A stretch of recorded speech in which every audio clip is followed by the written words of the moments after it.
Pour les espoirs cette année-ci, l'objectif c'est de faire encore mieux que l'année dernière, en sachant que l'année dernière on avait terminé à la 4e place.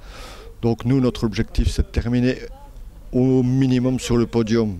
Maintenant, ça c'est un objectif, maintenant les réalités du terrain c'est autre chose.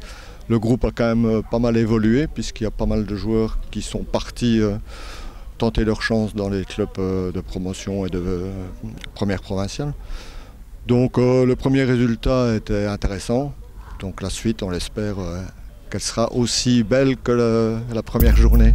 Alors la préparation, je prévois toujours de faire un noyau plus large à la préparation parce que c'est les vacances et que si je veux jouer des matchs amicaux, il me faut quand même un noyau de 18 joueurs.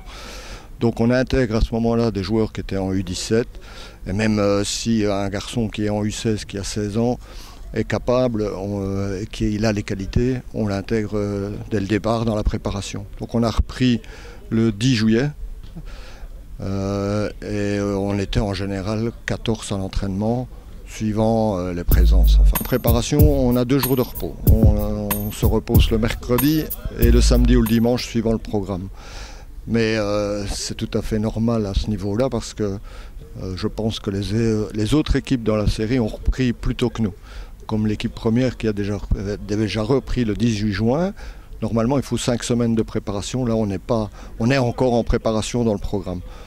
Donc au niveau physique, il y a un travail assez consistant qui est suivi par le préparateur physique de l'équipe 1. Et je dois dire que à ce niveau-là, le travail a été bien suivi.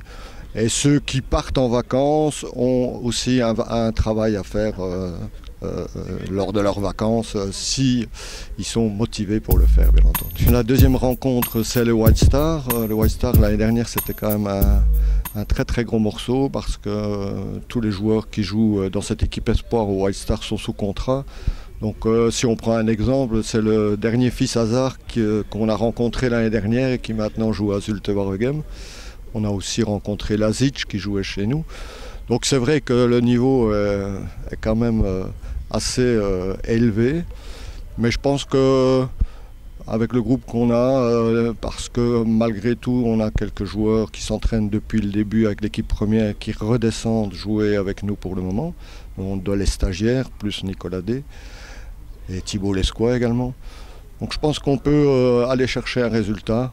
Maintenant il faudra la réalité du terrain, on verra demain sur synthétique comment ça se passera. Le système il est simple, donc on a un système de 3 stagiaires. Pour le moment on a désigné 3 stagiaires qui s'entraînent, qui ont repris avec l'équipe première.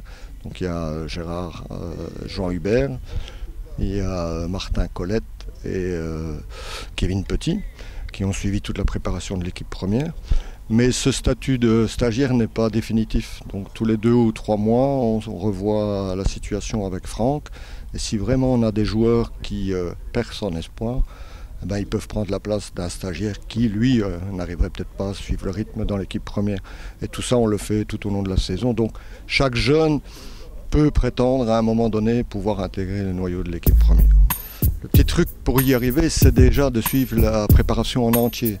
Donc si vous prenez des vacances pendant la préparation et qu'ensuite vous êtes absent lors des entraînements la semaine parce que vous êtes aux études supérieures, c'est sûr que ça crée un problème au niveau physique. Maintenant, il y a aussi des joueurs qui sont capables de se prendre en charge la semaine et qui s'entraînent de leur côté. On peut aussi trouver un club pour leur faciliter la tâche. J'en connais qui s'entraînent avec l'équipe des étudiants à Louvain-la-Neuve. Donc si le joueur vraiment a la volonté de se maintenir en condition physique, je pense que c'est possible de encore évoluer en espoir à Virton malgré cette situation-là. Les résultats actuellement prouvent que la formation quand même sert pas mal. Maintenant, on ne les perd pas de vue, c'est pas parce qu'ils sont partis qu'on les perd de vue. Donc si vraiment quelqu'un se révèle au niveau promotionnaire et qu'il fait preuve de qualité qu'on ne soupçonnait peut-être pas à notre niveau ou qui s'adapte au niveau des adultes, qui dit qu'un jour on ne le reverra pas ici à Virton.